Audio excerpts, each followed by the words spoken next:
Quando o cereal trazido do Egito foi totalmente consumido, como a crise da fome ainda continuava, Jacó chamou seus filhos para irem buscar um pouco de milho, pouco na proporção de suas necessidades. Mas diante da ordenança de Jacó, Judá lhe respondeu que se eles não levassem junto deles ao Egito o caçula Benjamim, eles não conseguiriam ser atendidos pelo governador egípcio que controlava a venda de cereal. Jacó ficou profundamente abatido com tudo isso, pois temia pela vida de Benjamim. Judá e seus irmãos explicaram que o governador egípcio perguntou a eles se o pai deles ainda era vivo e se tinham outro irmão. Pelo registro da Torá, José não havia feito perguntas diretas, de fato, sobre seu pai e seu irmão. Mas, por sua acusação de que eram espiões, ele os obrigou a dar um relato exato de suas relações familiares.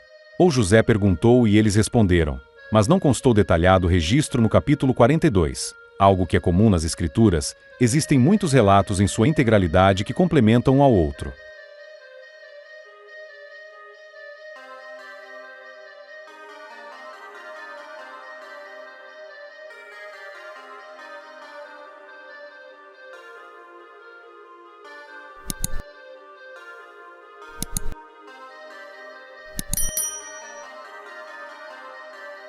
Contudo, Judá se responsabilizou por Benjamim e garantiu a Jacó que qualquer mal que acontecesse a ele poderia ser cobrado dele. Aqui podemos perceber que Judá assumiu a responsabilidade de seus irmãos em vez do primogênito Rúben. Isso é mais uma confirmação de que Rúben de fato havia perdido a proeminência na família de Jacó. Embora posteriormente, os privilégios de primogenitura fossem dados a José, Judá, por seus atributos de liderança, que seriam herdados por meio de ensinamentos, pelos seus descendentes, se tornaria o homem da qual viria a descendência do rei Davi, consequentemente, do Messias. Gênesis 49, verso 10.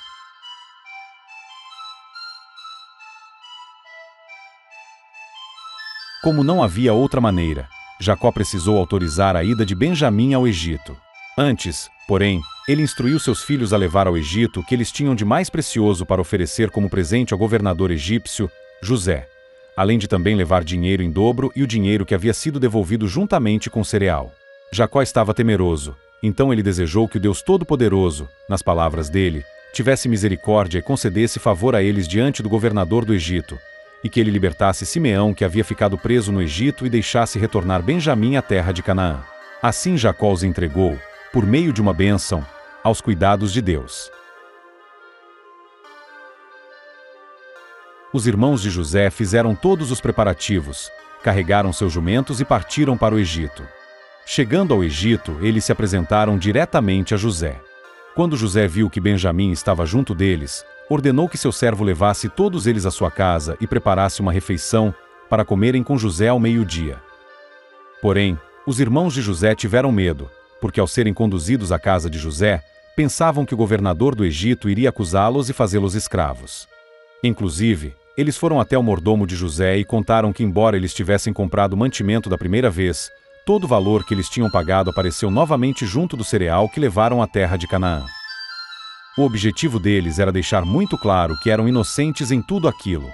Há uma possível contradição no verso 21 onde é dito: mas, quando chegamos ao lugar onde íamos pernoitar e começamos a abrir as nossas sacas, vimos que o dinheiro de cada um estava na boca da sua saca, nosso dinheiro na quantia exata.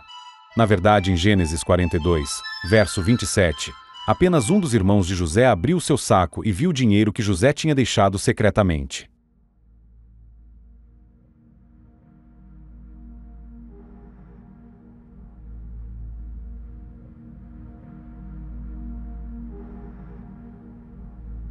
Apenas em Gênesis 42, verso 35, que todos os irmãos ficaram cientes do dinheiro deixado por José secretamente nos sacos.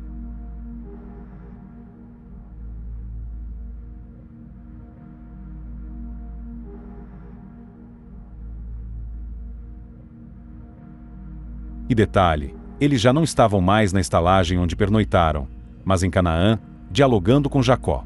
Ou os irmãos de José distorceram um pouco a história quando a contaram para o mordomo dele em Gênesis 43, verso 21, ou é uma contradição explícita na Torá.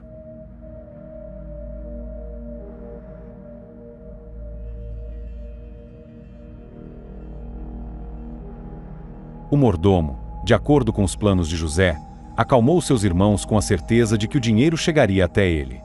E ainda disse que a reaparição do dinheiro deles nos sacos devia ser explicada como um ato do seu Deus e Deus de seu pai, para acalmá-los e assegurar que nenhum dano contra eles foi intencionado. Isso era um plano de José, e o mesmo reconhecia Deus em seus caminhos. Gênesis 41, versos 51 e 52.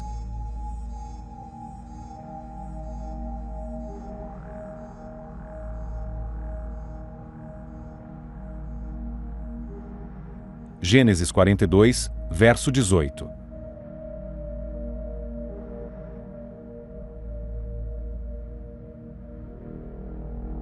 Assim como seus irmãos também reconheciam a soberania de Deus. Gênesis 42, verso 28. Ou seja, sabiam que nada acontece no mundo sem a permissão de Deus.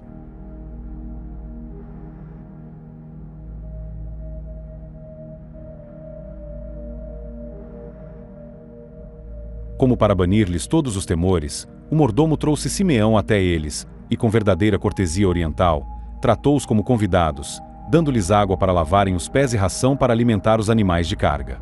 Depois todos foram à casa de José e esperaram por José, que chegaria ao meio-dia. Ao chegar José, deram-lhe um presente, prostraram-se diante dele e depois de responderem às indagações dele a respeito do seu pai, e curvaram-se novamente diante dele. Este era um costume comum no Oriente em relação a uma autoridade. Depois José colocou seus olhos sobre Benjamim e lhe saudou de uma forma especial: Deus te conceda graça, meu filho. Aqui vale lembrar que Benjamim era irmão de José tanto pelo lado paterno quanto materno. José ficou muito emocionado naquela ocasião, e rapidamente procurou um lugar para chorar longe da vista de seus irmãos. Depois de conter-se, José retornou ao ambiente em que estavam seus irmãos e ordenou que a refeição fosse servida. Os irmãos de José foram servidos separados dos egípcios.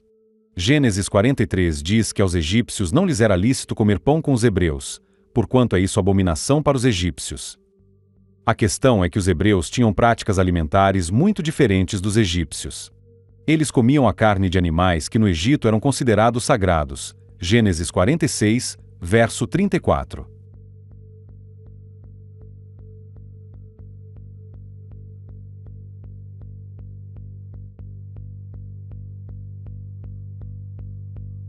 Aos irmãos de José foram designados assentos na ordem conforme o nascimento deles. Obviamente, eles não entenderam como aquilo poderia ser possível e ficaram maravilhados. Por último, foram apresentadas aos irmãos de José suas porções. Significativamente, a porção de alimento de Benjamim era 5 vezes maior do que a de qualquer um dos demais. Essa demonstração de favoritismo em favor de Benjamim talvez tinha o propósito de testar seus irmãos quanto ao comportamento invejoso que anos atrás eles tinham demonstrado contra o próprio José. Mas a Torá revela que aquela situação parece não ter deixado os irmãos de José enciumados, pois eles se banquetearam e beberam com ele fartamente. Também é concebível que a intenção de José fosse de embebedá-los para que não examinassem seus sacos antes de partir, pois o fariam para que não tivesse nada plantado neles, como aconteceu da primeira vez. Só que da próxima vez teria também um copo de prata. Gênesis 44, verso 2.